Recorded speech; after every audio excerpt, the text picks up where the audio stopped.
Sesudah itu diperintahkannyalah kepada kepala rumahnya, isilah karung orang-orang itu dengan gandum, seberapa yang dapat dibawa mereka, dan letakkanlah uang masing-masing di dalam mulut karungnya. Dan pialaku, piala perak itu, taruhlah di dalam mulut karung anak yang bungsu, serta uang pembayar gandumnya juga. Maka diperbuatnyalah seperti yang dikatakan Yusuf.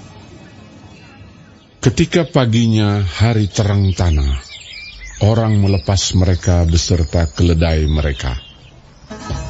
Tetapi baru saja mereka keluar dari kota itu, belum lagi jauh jaraknya, berkatalah Yusuf kepada kepala rumahnya, bersiaplah, kejarlah orang-orang itu, dan apabila engkau sampai kepada mereka, katakanlah kepada mereka, mengapa kamu membalas yang baik dengan yang jahat?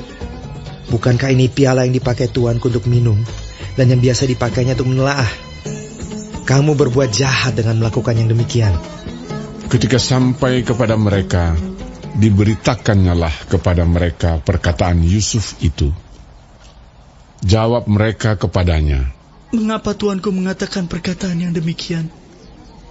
Jauhlah daripada hamba-hambamu ini untuk berbuat begitu. Bukankah uang yang kami dapati di dalam mulut karung kami telah kami bawa kembali kepadamu dari tanah Kanaan?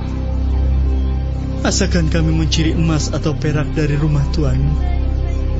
Pada siapa dari hamba-hambamu ini kedapatan piala itu? Biarlah ia mati, juga kami ini akan menjadi budak tuanku. Sesudah itu berkatalah ia, ya, usulmu itu baik. Tetapi pada siapa kedapatan piala itu, hanya dialah yang akan menjadi budakku, dan kamu yang lain itu akan bebas dari salah. Lalu segeralah mereka masing-masing menurunkan karungnya ke tanah, dan masing-masing membuka karungnya. Dan kepala rumah itu memeriksanya dengan teliti. Ia mulai dengan yang sulung sampai kepada yang bungsu. Maka kedapatanlah piala itu dalam karung Benyamin. Lalu mereka mengoyakkan jubahnya dan masing-masing memuati keledainya, dan mereka kembali ke kota. Ketika Yehuda dan saudara-saudaranya sampai ke dalam rumah Yusuf, Yusuf masih ada di situ. Sujudlah mereka sampai ke tanah di depannya. Berkatalah Yusuf kepada mereka, perbuatan apakah yang kamu lakukan ini? Tidakkah kamu tahu bahwa seorang yang seperti aku ini pasti dapat menelaah? Sesudah itu berkatalah Yehuda, apakah yang akan kami katakan kepada tuanku? Apakah yang akan kami jawab? Dan dengan apakah kami akan membenarkan diri kami? Allah telah memperlihatkan kesalahan hamba-hambamu ini. Maka kami ini budak tuanku lah kami, baik kami maupun orang pada siapa kedapatan piala itu. Tetapi jawabnya, jauhlah daripadaku untuk berbuat demikian. Pada siapa kedapatan piala itu, dialah yang akan menjadi budakku. Tetapi kamu ini, pergilah kembali dengan selamat kepada ayahmu.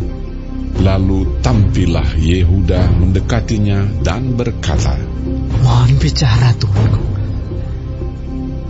Izinkanlah kiranya hambamu ini mengucapkan sepatah kata kepada tuanku. Dan janganlah kiranya bangkit amarahmu terhadap hambamu ini. Sebab tuanku adalah seperti Firaun sendiri. Tuanku telah bertanya kepada hamba-hambanya ini, masih adakah ayah atau saudara kamu?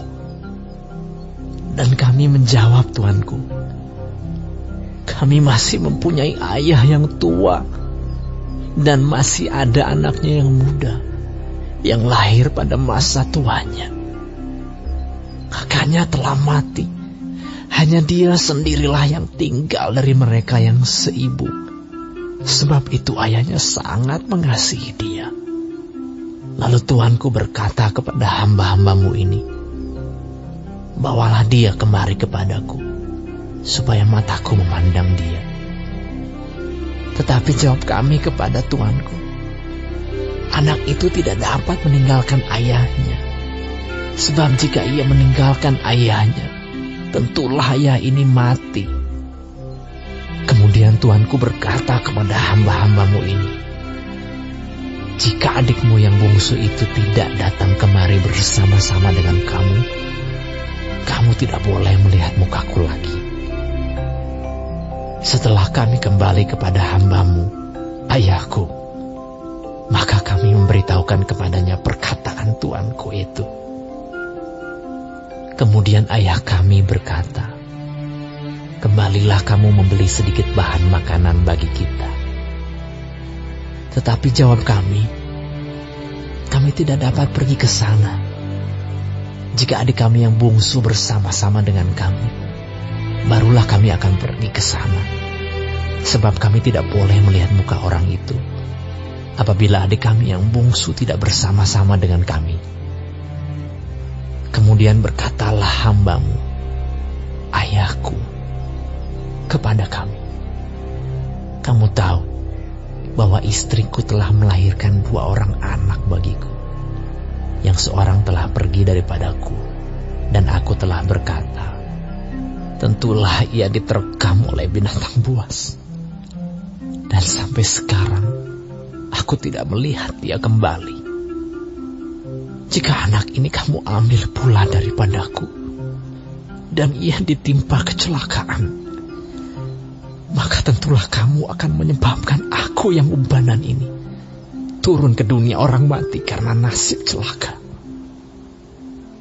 Maka sekarang, apabila aku datang kepada hambamu, ayahku, dan tidak ada bersama-sama dengan kami anak itu, padahal ayahku tidak dapat hidup tanpa dia, tentulah akan terjadi apabila dilihatnya anak itu tidak ada, bahwa ia akan mati, dan hamba-hambamu ini akan menyebabkan hambamu, ayah kami yang ubanan itu, turun ke dunia orang mati karena duka cita.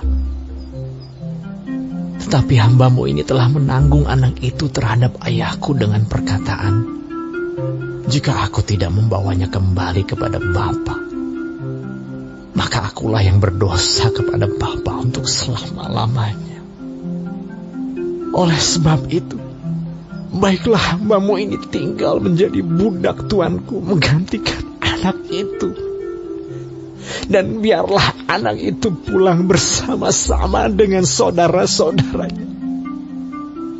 Sebab masakan aku pulang kepada ayahku apabila anak itu tidak bersama-sama dengan aku. Aku tidak akan sanggup melihat nasib celaka yang akan menimpa ayahku.